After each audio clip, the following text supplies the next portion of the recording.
बस से हमारी मिक्स पैक से सबसे पहले तो मैं थैंक यू बोलना चाहूँगी जितने भी सब्सक्राइबर्स हैं एंड इतने प्यारे प्यारे कमेंट्स करते हैं. It actually really helps me in keep going. I really thank each and every one of you. Thank you. चलो अब स्टार्ट करते हैं. तो वाटर टेस्टिंग के लिए हम क्या करेंगे. हमारा होता है एक हेरोक टेस्ट. हम क्यों करते हैं, हमें ना उसको क्लियर करना है, वाटर को साफ़ करना है. ठीक है. हेरोक टेस्ट के अंदर ना हाइपोक्लोरस आयन होता है जो कि उसको ठीक करेगा.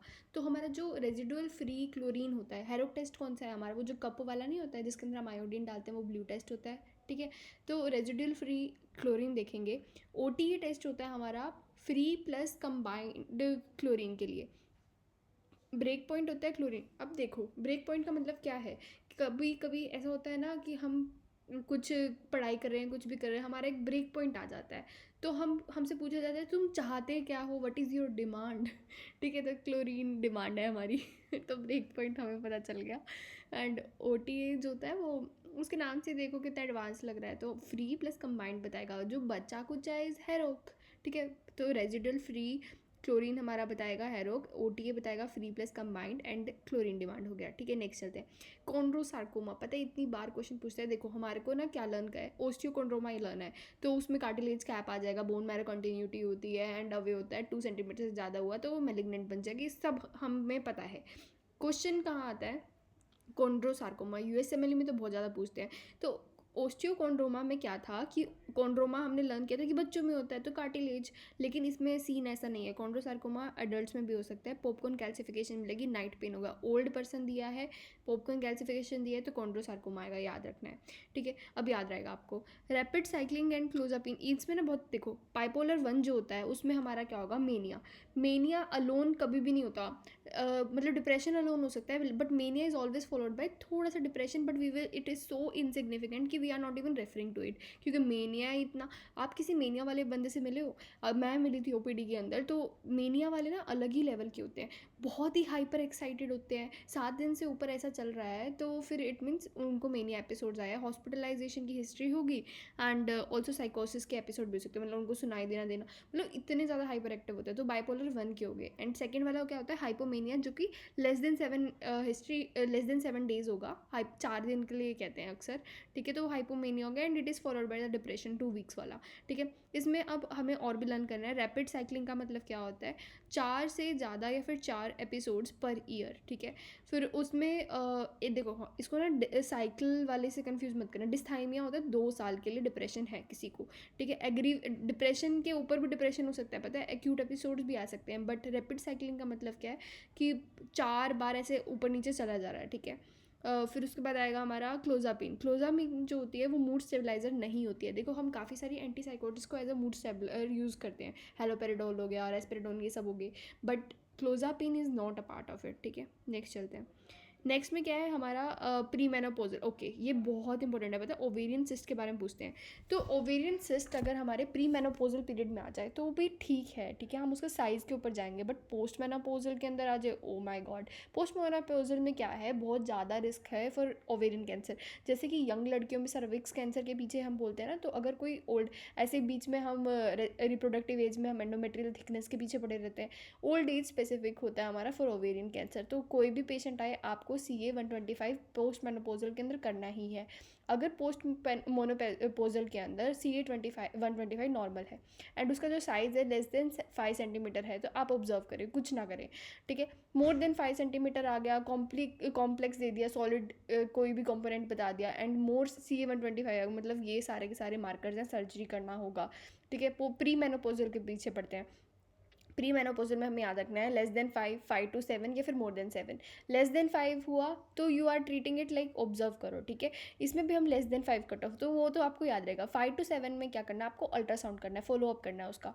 एंड मोर देन 7 के अंदर सर्जरी कर देनी है. ठीक है. Because it can not be thecal uterine cyst और एनीथिंग एल्स. ओके. नेक्स्ट करते हैं. ठीक है. उसमें CA 125 का इतना सिग्निफिकेंस होगा नहीं. CA 125 क्या है, एपिथेलियल कैंसर हमारा कहाँ मिलता है, ये हमें मिलता है ओल्ड एज में. तो इसलिए हमने कोई मार्कर के पीछे पड़े नहीं. एंड बाकी सब मार्कर्स तो बहुत ही ज़्यादा वेग होते हैं, पता है. जैसे कि हमारा अल्फा-फीटोप्रोटीन आ गया, किसी के अंदर कुछ आता है, किसी के अंदर कुछ आता है, तो we are not very specific. तो ओवरऑल हम साइज़ के पीछे पड़ रहे हैं प्री मेनोपॉज़ल में. Less than 5, 5 to 7 and more than 7. ठीक है. खत्म. नेक्स्ट चलते हैं डब्ल्यू एच ओ का 3 स्टेप बहुत बार पूछते हैं, तो हमें डिटेलिंग में बताना चाहिए, लेकिन आपको इसके लिए कुछ नहीं करना। इमेजिन करो there is a camp which is going on, as a normal person you are going, ठीक है। तो क्या होता है, हम किसी कैंप में जाते हैं तो हम कहते नहीं है कि कुछ ट्रीट नहीं करा, बस चेक करके हमें भेज दिया और कहा आपने हॉस्पिटल बुला लिया, ऐसा बोलते हैं ना। तो फिर इसको हम बेसिक से समझते हैं। तो हमारे 3 स्टेप होते हैं। पहला स्टेप होता है क्वेश्चनेयर। हम हमेशा ओपीडी के अंदर भी यही करते हैं, पहले क्वेश्चन पूछेंगे, हम रैपो बनाएंगे उसके साथ ना। और अल्कोहल, स्मोकिंग हिस्ट्री, तुम पहले हिस्ट्री ले लो, ठीक है। पहले तुम बातचीत तो करो, तुम सीधा एग्जामिनेशन करोगे तो क्या ही बोलेगा वो, ठीक है। फिर सेकंड वाले में हम क्या करेंगे, वेट एंड हाइट को मेजर करेंगे, ठीक है, क्योंकि हम ये कहाँ पर कर रहे हैं, कैंप के अंदर कर रहे हैं। ओपीडी वगैरह के अंदर तो पहले से सिस्टर करके भेज दिया, बट नहीं, WHO स्टेप्स हम ना ऐसे लोकल कैंप लगाते हैं, उसके अंदर करते हैं। फिजिकल मेजरमेंट किया, पहले क्वेश्चन पूछे, फिर फिजिकल मेजरमेंट किया, फिर हम बायोकेमिकल मेजर करेंगे, क्या लिपिड, ग्लूकोज, छोटा छोटा। ग्लूकोज से मुझे याद आया कि हम ग्रे वायल यूज़ करते हैं for glucose measurement, but HbA1c के लिए हमारी पर्पल वायल आएगी, ठीक है, याद रखना। एंड पर्पल किसके लिए था, EDTA, ठीक है। ग्रे के अंदर क्या था, ठीक है, वो कमेंट करना। ओके, नेक्स्ट आता है हमारा हेलो, रिवर्स हेलो, ये सारे साइंस होते हैं, ठीक है। वो हो गया ना हमारा क्वेश्चन एयर, थेरोपेटिक नहीं कर रहे हैं हम। फिर उसके बाद आएगा हेलो साइन, जो होता है वो हमारा इन्वेजिव एस्परजिलोसिस के अंदर मिलता है, एंड इसके अंदर एयर क्रिसेंट साइन भी होता है, ठीक है। हेलो का मतलब क्या है, अंदर की तरफ ब्लैक ब्लैक बन जाएगा। रिवर्स हेलो के अंदर क्या है, एक मतलब होल तो बनेगा, बट वो पूरा का पूरा काला नहीं होगा, ठीक है। तो ये हमारा वो होते नहीं है, COP, उन सब के अंदर मिलेगा। निमोनिया ऐसे बोलते हैं, नहीं वो ऑर्गेनाइजिंग वाला, वैसे टाइप की निमोनिया में। बट इन्वेजिव एस्परजिलोसिस जो होता है हमारा, बहुत इंपॉर्टेंट है। तो वो क्या करता है, वो होल्ड करके हेलो बोल रहा है, ऐसे कुछ याद रखना। वेस्टर मार्क का मतलब क्या होता है, एक हमारी पल्मोनरी एम्बोलिज्म के अंदर ना एक जो आर्टरी होती है वो हमारी थोड़ी हाईलाइट हो जाएगी, उसको बोलते हैं वेस्टर मार्क साइन। ब्रोंकिक्टेसिस के अंदर हमें सिग्नेट ट्री मिलेगा, ट्री बर्ड अपेयरेंस मिलेगी, एंड टैब ट्रैक मिलेगा। ये HRCT पे सारा नहीं मिलता, सिग्नेट रिंग मिल जाता है उस पर, बट ट्री बर्ड वगैरह ये सारा हमें चेस्ट एक्सरे वगैरह के अंदर देखना पड़ेगा, ठीक है। वापस से रिवाइज करते हैं। हेलो मतलब हमारा एस्परजिलस आके ए, उसका ए है ना, ए आके उसने होल्ड कर दिया, होल्ड करने के बाद वो हमें हेलो बोल रहा है। रिवर्स हेलो के अंदर COP आ जाएगा, वेस्टर मार्क के अंदर आएगा पल्मोनरी एम्बोलिज्म, एंड ब्रोंकिक्टेसिस के अंदर हमारे signet ring, tree bird and टैब ट्रैक साइन हो गया। Triptans are contraindicated in MI, ठीक है। ट्रिप्टैन्स हम कहाँ यूज़ करते हैं, इफ़ यू रिमेंबर, हम यूज़ करते हैं इसको हमारे माइग्रेन के अंदर। तो जो एक्यूट माइग्रेन अटैक होता है ना, उसमें NSAID ट्राई करता है कि नहीं काम कर रही, तो हम ट्रिप्टैन्स पे शिफ्ट हो जाते हैं। अदर ड्रग्स होती है हमारी G-PANS हो गया, लेसमिडिडीन हो गया, ठीक है, नारीजिल हो गया, ये सारी चीज़ें, ठीक है। इसमें हमने ट्रिक बताई थी, लेसमिडिडाइन के अंदर लक्ष्मी आ रहा है, नारीजीन के अंदर 1F होता है, वो 5H1F होता है, तो उसमें नारी आ रहा है, ठीक है, नारी मतलब फीमेल। तो ये सारे के सारे माइग्रेन के लिए यूज होता है, लेकिन ट्रिप्टैन्स MI की हिस्ट्री है तो नहीं देना, ठीक है। फिर आएगा हमारा स्किफ़ी आप पहचान लेंगे, पता है स्किफ़ी एंड पर्थीज में सेम ही होता है ना, तो वो एंटीरियर डिसलोकेशन का ऊबर होता है, ना ही वो पोस्टीरियर डिसलोकेशन में फिट होता है, उसकी जो प्रेजेंटेशन होती है। And always there will be history of obese बच्चा जो गिर गया हो, लेकिन हम उसकी मैनेजमेंट कैसे करनी है, मैनेजमेंट करनी है हमें कैलकुलेटेड स्क्रू के साथ। वो निकल गया है, हमें उसको फिक्स करना पड़ेगा। हम कैलकुलेटेड स्क्रू हम कहाँ पे यूज़ कर रहे थे, हमारे नेक ऑफ फीमर फ्रैक्चर में, अगर लेस देन 65 एज है एंड लेस देन 3 वीक्स में आया है तो मतलब बेसिकली अगर कुछ ऐसे निकल जाए हमारा हेड जो है, तो हमें कैलकुलेटेड स्क्रू से उसको ठीक करना होता है। जबकि इंटरट्रोकैंटर फ्रैक्चर में हमें कल ही रिवाइज किया था, तो हमें क्या करना होता है, उसमें हमें प्रॉक्सिमल फिमोरल नेलिंग या फिर इंट्रामेडुलरी नेलिंग करनी पड़ती है, ठीक है। चलो नेक्स्ट चलते हैं। अब हाँ, फेरिंग्स एंड कंजक्टिवाइटिस अगर हुआ तो एडिनो वायरस जो होता है वो उसका कॉज होता है। तो एडिनो वायरस क्या होता है, कहाँ पर आता है, सोचो। एडिनो वायरस आता है हमारा पाप में। पाप का मतलब क्या है, नेकेड DNA वायरस, ठीक है। नेकेड DNA वायरस में और कौन होता है, PAP। तो पराया जो था वो भी नेकेड था, एंड हमारा एडिनो भी नेकेड था, ठीक है। और साथ में पॉक्स भी नेकेड होता है। और जो हर्पीस वगैरह हो गए वो हमारे उन्होंने कपड़े पहने होते हैं। ऐसे ही हमने नेकेड लर्न किए थे किसके, RNA के।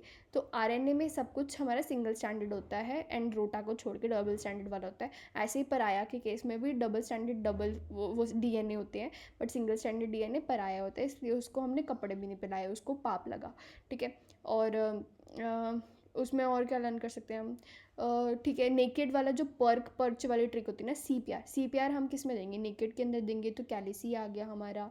फिर P से हो जाएगा पर्च, हो जाएगा पर्च के अंदर एडिनो वो हो गया, इको वायरस हो गया, राइनो, रोटा, सब कुछ पर्च के अंदर ही आता है, ठीक है। एंड R फॉर रोटा वाला हो गया, ठीक है। अगर ये नहीं याद आ रहा है रिकॉल करने में तो वीडियो अपलोडेड है, प्लीज़ देख लेना। नेक्स्ट आता है नेक्स्ट के अंदर हमारे कन्फाउंडिंग के बारे में पढ़ते हैं, ठीक है। कन्फाउंडिंग का मतलब क्या होता है, इट अफेक्ट्स द स्टडी, हमारा जो स्टडी ग्रुप है उस पर भी अफेक्ट करेगा, और also it will effect the outcome. इसलिए वी आर वरिड कि भाई ये क्या हो रहा है कि स्मोकिंग एंड कॉफ़ी के बारे में हम रिलेशन निकाल रहे, मतलब हम स्मोकिंग के बारे में रिलेशन निकाल रहे थे, बट अगर कोई बंदा स्मोक करने के साथ कॉफ़ी पी रहा है तो उसके अंदर तो ट्रिगर हो रहा है, तो और भी ज़्यादा लंग कैंसर होगा एक एग्जांपल की तरफ से, तो वो कन्फाउंडिंग फैक्टर हो गया कि हमारा आउटकम को भी ट्रिगर कर रहा है। तो इसको हम कैसे डिक्रीज़ करेंगे, मैचिंग करेंगे, रैंडमाइजेशन करेंगे, रिस्ट्रिक्शन करेंगे, ठीक है, स्ट्रैटिफिकेशन, रिग्रेशन भी कर सकते हैं। तो इनको एक एक करके थोड़ा सा समझते हैं। मैचिंग में क्या करेंगे, हम क्या करेंगे, जो स्मोकर्स हैं एंड नॉन स्मोकर्स हैं दोनों को ही ऐसे ही सिलेक्ट करेंगे कि दोनों ही कॉफ़ी पीते हैं, तो हो जाएगा हमारा इजी। रैंडमाइजेशन में तो हमारा बहुत कुछ एलिमिनेट हो जाता है, इवन लोग भी उसको वैलिडिटी भी बढ़ जाती है। रिस्ट्रिक्शन के अंदर हम क्या करेंगे, हम उसको एलिमिनेट कर देंगे, हम बिना कॉफ़ी पीने वाले के ही सारे के सारे सैंपल ले लिए, तो हमारी ना बजेगा बांस ना बजेगी बांसुरी, ठीक है, वो हो गया। स्ट्रैटिफिकेशन हो गया, मतलब सिलेक्टिव होता है, सब ग्रुप्स वगैरह बनाते हैं, अभी INICET में भी क्वेश्चन पूछा था। And deletion is not a factor of, deletion का मतलब पता है क्या है, तुम सैंपल ही हटा दो, तुम सैंपल हटा दोगे तो तुम भाई स्टडी किस बात की कर रहे हो, तुम किसकी स्टडी कर रहे हो, ठीक है, ये लॉजिक लगाना है, ठीक है। ये हो गया हमारा, तो not deletion is not a part of it. And अगर तुम हटा रहे हो तो उसको रिस्ट्रिक्शन कहते हैं, रिग्रेशन भी नहीं कहते, उसको रिस्ट्रिक्शन कहेंगे, ठीक है। ये हम डिज़ाइन में पहले कर सकते हैं, मैचिंग, रैंडमाइजेशन, रिस्ट्रिक्शन। बाद में जब स्टडी आ गई तो उसमें हम स्टेटिस्फिकेशन कर सकते हैं। जैसे फॉर एग्जांपल मैंने एक स्टडी करी थी, उसके अंदर ना क्या हो रहा था कि सोरियासिस के ऊपर करी थी, उसमें काफ़ी ना ऐसे वेग रिजल्ट आ रहे थे, तो मैंने कुछ लोगों को स्ट्रैटिफाइड भी किया था कि ये लोगों को ज़्यादा इंपॉर्टेंस देनी पड़ेगी, मे बी ऐसे कुछ, मतलब थोड़ा कॉम्प्लिकेटेड होता है, तो हमने सब ग्रुप डिवाइड कर लिया। ओके, नेक्स्ट चलते हैं। ब्रूगाडा एंड एप्सिलॉन जो होते हैं दोनों के अंदर हिस्ट्री ऑफ सडन डेथ होती है, HOCM के अंदर भी होती है। HOCM जो होता है ना वो काफ़ी अलग होता है, हमारा जितने भी बाकी सारी चीज़ें घटाएंगी मरमर को, वो सिर्फ बढ़ाता है, तो एक ये याद रखना है हमें।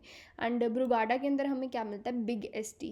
एप्सिलॉन के अंदर मिलता है एक्स्ट्रा फ्लिप, ये हमें ट्रिक होगी, ST बहुत बड़ा बड़ा होगा तो ब्रूगाडा, एप्सिलॉन में एक छोटा सा फ्लिप आ जाएगा, ठीक है। HIT की बात करते हैं, HIT के अंदर हमारा प्लेटलेट 4 इनिबिटर होता है, तो हमारा थ्रोम्बोसाइटोपिनिया होगा प्लस थ्रोम्बोसिस मिलेगा। पता है ये सेम पिक्चर हमें कहाँ मिला और मिल रही थी, PNH के अंदर, ठीक है, थ्रोम्बोसाइटो। अब इसकी हमें ट्रीटमेंट क्या करनी है, इसके अंदर अब हेपारिन में कुछ प्रॉब्लम है, तो चाहे तुम अनफ्रेक्शन एंड या फिर low molecular, you can not give it, तो इन एडोनॉक्सापेरिन जो हम बोलते हैं वो भी हेपारिन ही होता है, तो उसको नहीं देना, ठीक है, 1.5 मत बनो, वो भी हेपारिन है ऐसे। और उसके बाद हम क्या करेंगे, हम वॉरफेरिन को भी स्टार्ट नहीं कर सकते, पता है, वॉरफेरिन क्योंकि और भी ज़्यादा हमारा थ्रोम्बोसाइटोपिनिया करा सकता है, और पहले स्टार्टिंग में सॉरी थ्रोम्बोसिस कराता है ना, तो फिर अब हम वो भी नहीं दे सकते, तो हम क्या करेंगे, हम किसी और ड्रग पे शिफ्ट हो जाएंगे, लेपेरिडिन हो गया, हमारे डायरेक्ट थ्रोम्बिन्स हो गए, बहुत सारे हमारे पास, ठीक है। फिर उसके बाद चलते हैं अनस्टेबल एंड स्टेबल। देखो इसको ना आसान बनाते हैं। अनस्टेबल के अंदर हमें क्या करना होगा, एक तो आपको ये याद होगा शॉकेबल, नॉन शॉकेबल। हमारे शॉकेबल कौन सी होती है, और हम इसके अंदर जो शॉकेबल बोलते हैं वो डिफिब्रिलेटर होता है, मतलब अनसिंक्रोनाइज्ड, ठीक है। हम अनसिंक्रोनाइज किसकी बात करते हैं, हम वेंट्रिकल्स की। तो वेंट्रिकल्स में हमारा शॉकेबल होता है, एक तो ventricle fibrillation and pulseless ventricular tachycardia. देखो कभी आपने सोचा है कि what about pulseless ventricular fibrillation. देखो वेंट्रिकुलर फिब्रिलेशन क्या होता है, AFib के बारे में आपको पता है, इरेगुलर रिदम आती है, तो फिब्रिलेशन का मतलब ही इरेगुलर होता है, तो इतना वेंट्रिकल ही हमारे जब फिब्रिलेट कर रहे हैं मतलब कि उसके अंदर कोई रिदम बची ही नहीं, वो पल्सलेस ही है, ठीक है। तो पल्सलेस उसको अलग से लिखने की जरूरत नहीं है, जबकि वेंट्रिकुलर टैकीकार्डिया इतना खतरनाक नहीं होता एज, क्योंकि अभी आगे देखेंगे, ठीक है। अभी आपको क्या याद रखना है कि अनस्टेबल पेशेंट है, इन केस ऑफ अनस्टेबल ही मिलेगा पहली बात तो। अगर आपको VF का पेशेंट मिल रहा है वेंट्रिकुलर फिब्रिलेशन का, अनस्टेबल होगा, पल्सलेस लिखने की जरूरत नहीं होता, एंड पल्सलेस वेंट्रिकुलर टैकीकार्डिया, इसमें you can give the shock that is or defibrillator which is 300 joules के आसपास, ठीक है, अनसिक्रोनाइज्ड होता है। एंड नॉन शॉकेबल कौन से होते हैं, हमें इसमें हम एपिनेफ्रिन वगैरह डायरेक्ट शुरू करेंगे, एसिस्टोल या फिर पल्सलेस इलेक्ट्रिकल एक्टिविटी। तो pulseless VFib if they have mentioned तो they are tricking you out, it means VFib है, तो VFib है तो आप क्या करोगे, डिफिब्रिलेटर, ठीक है। और एसिस्टोल के अंदर तो फ्लैट लाइन मिलती है, पल्सलेस एक्टिव कुछ भी बनाऊंगा, मतलब छोटा सा एक आधा बना होगा, VFib की तरह भी नहीं होगा, ठीक है, VFib हुआ तो डिफिब्रिलेटर हो गया, ठीक है, मैंने बार बार रिपीट किया क्योंकि बहुत इंपॉर्टेंट है। अब बात करते हैं हम हमारे कार्डियोवर्जन की, तो कार्डियोवर्जन जो सिक्रोनाइज्ड होता है, तो हम एट्रिया का कुछ भी हो, एट्रियल फ्लटर, एट्रियल कुछ भी, PSVT में अनस्टेबल अगर है तो हम इसको देंगे कार्डियोवर्शन एंड स्टेबल वीटी के अंदर देंगे। पीएसवीटी में अगर स्टेबल है तो हम क्या करते हैं, carotid massage, then we will shift to adenosine. Adenosine क्या करेगा, एवी को ब्लॉक करेगा एंड थोड़ा सा स्लो डाउन कर देगा। ठीक है, चलो हो गए। अब उसके बाद नेक्स्ट चलते हैं।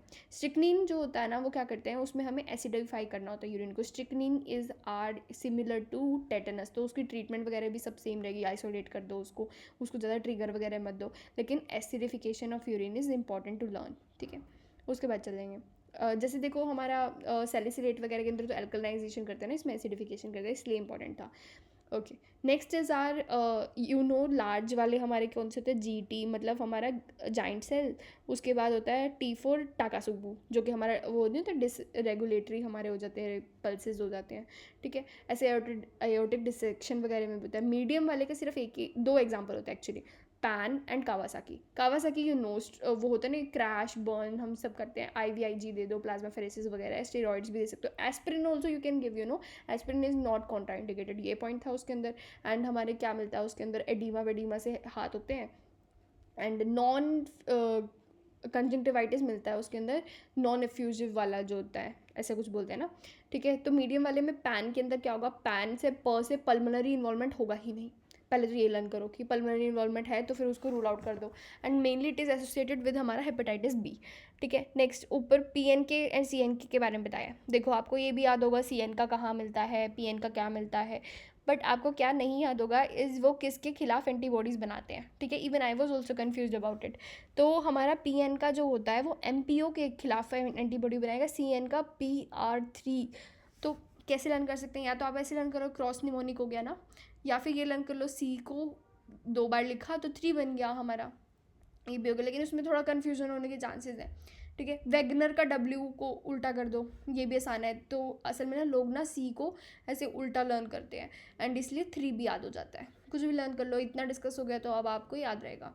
एंड GPA भी बोलते हैं हम वैगनर को, इसमें साइनसाइटिस वगैरह मिलेगा। चौक के अंदर इसनोफिल दे देंगे आप, you will recognise. And MPA जो होगा N का पॉजिटिव बोल के कुछ भी दे देंगे तो यू विल रिकॉग्नाइज। उसके बाद आता है हमारा नीमोपेरिटोनियम।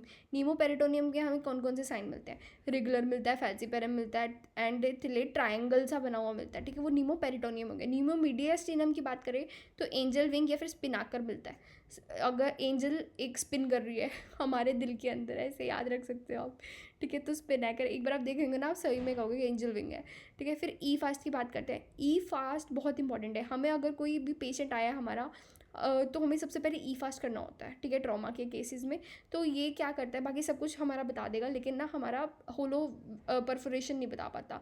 ठीक है, तो हम क्या करते हैं उसमें DPL करते हैं अगर स्टेबल है तो पेशेंट। और DPL के अंदर भी ना अगर पूछे मोस्ट स्पेसिफिक बताओ कि आप मतलब वो है हमारा फ्लूइड इकट्ठा हुआ है, तो it is the fluid between the bowels. देखो सेंसिटिव हमारा मोरिसन पाउच वगैरह होता है, I totally agree, but specific क्या है, तो जहाँ पर हमारा फ्लूइड कभी भी नहीं मिलता वहाँ पर भी अगर फ्लूइड मिल रहा है मतलब कि भाई नीमोपेरिटोनियम है हमारा। ठीक है, अब उसके बाद most specific for cardiac tamponade, ऐसे राइट एट्रिया के अंदर हमारा फ्लूइड वगैरह दिखेगा। ठीक है, मैं मानती हूँ पेरिकार्डाइटिस फ्लूइड होता है, वो सेंसिटिव होता है, मोस्ट स्पेसिफिक हमारा राइट एट्रिया वगैरह के पास मिलना हो गया। ठीक है, फिर उसके बाद आता है सुपाइन पोजीशन के अंदर एंड अपराइट पोजीशन के अंदर हमारे पास ना बैग्स होते हैं, ये पैराकोलिक लेफ्ट एंड राइट हो गया। ऐसे ही हमारा मतलब राइट ज़्यादा प्रोमिनेंट होता है, राइट साइड हमारा ना बहुत ज़्यादा बैग्स होते हैं, थैली होती है जिसके अंदर हमारा फ्लूइड इकट्ठा हो जाता है। तो एक होता है मोरिसन और एक होता है राइट पैराकोलिक, और फिर होता है हमारा लेफ्ट साइड पे तो पाउच ऑफ डगलास, मतलब एक्जैक्टली लेफ्ट साइड में पाउच ऑफ डगलास। और इसकी पोजीशन कहाँ पे होगी, हिपैटो रीनल अगर हमने बोला तो वो होता है मोरिसन। अगर आप लेटे हुए हैं तो वो सारा का सारा हमारा गंदा पानी कहाँ जाएगा, मोरी के अंदर, मोरी सन के अंदर। एंड अगर आप खड़े हुए हैं ना तो नीचे की तरफ ग्रेविटी वर्क करेगी तो नीचे वाला पाउच में जाएगा। ठीक है, वो ऊपर वाला पाउच था, नीचे वाला पाउच कौन सा, हमारा पाउच ऑफ डगलास। ठीक है, वो डगलास कहाँ पे होता है, रेक्टो वेजाइनल में। एंड मेल्स के अंदर रेक्टो वेसाइकल होता है क्योंकि उनके पास वेजाइनल नहीं होती ना, तो फिर रेक्टो वेसाइकल हो गया। अब वापस से बोलते हैं हम। ठीक है, सुपाइन के अंदर मोरी में जाएगा, लेटे हो तो पानी आराम से मोरी में जा रहा है। ठीक है, एंड अपराइट हो तो कहाँ जाएगा, पाउच ऑफ डगलास के अंदर। ठीक है, नेक्स्ट करते हैं। नेक्स्ट में ना, ये बहुत कन्फ्यूजिंग है लेकिन इसको आसान रहता है। एम्फाइसेमेटिस का मतलब क्या होता है? एम्फाइसेमेटिस का मतलब होता है गैस। तो ये गैस अगर हमारी पाइलोनेफ्राइटिस मतलब किडनी के अंदर है तो ये मोस्ट स्पेसिफिक होता है डायबिटिक पेशेंट के अंदर, ठीक है। और एक होता है हमारा ग्रेनुलोमेटस, ज़ैंथोमा ग्रेनुलोमेटस पाइलोनेफ्राइटिस बोलते हैं। वो हमारा होता है एक ऐसा इन्फेक्शन जिसके अंदर ग्रेनुलोमा बन जाती है, तो प्योरली वो हमारा गैस नहीं दिखेगा, ठीक है। पहली बात तो मतलब अगर हम उसका करेंगे सीटी वगैरह जो भी करेंगे तो उसमें हमें वाइट गैस नहीं दिखेगा, ब्लैक ब्लैक नहीं दिखेगा प्योरली। और उसमें एक खास बात है, वो ना किसके साथ एसोसिएटेड होता है? हमारे स्टीवाइट वाले उसके साथ, स्टोन के साथ। तो मतलब वो होते नहीं है प्रोटियस जो करता है हमारा स्टैगहोर्न कैल्कुलाई, उसके साथ एसोसिएटेड हो, मतलब बहुत सीवियर केस हो गया। लेकिन एम्फाइसाइमेटिस जो होता है ना, क्लेब्सिएला के कारण हो सकता है, डायबिटीज़ वालों के अंदर ज़्यादा प्रोन होते हैं। क्लेब्सिएला इकोलाई यही तो करते हैं यूटीआई, जब रेट्रोग्रेड होता है ना तभी हमारी किडनी इफेक्ट होती है, ठीक है। तो क्लेब्सिएला, ठीक है, आप कंफ्यूज ही नहीं होंगे।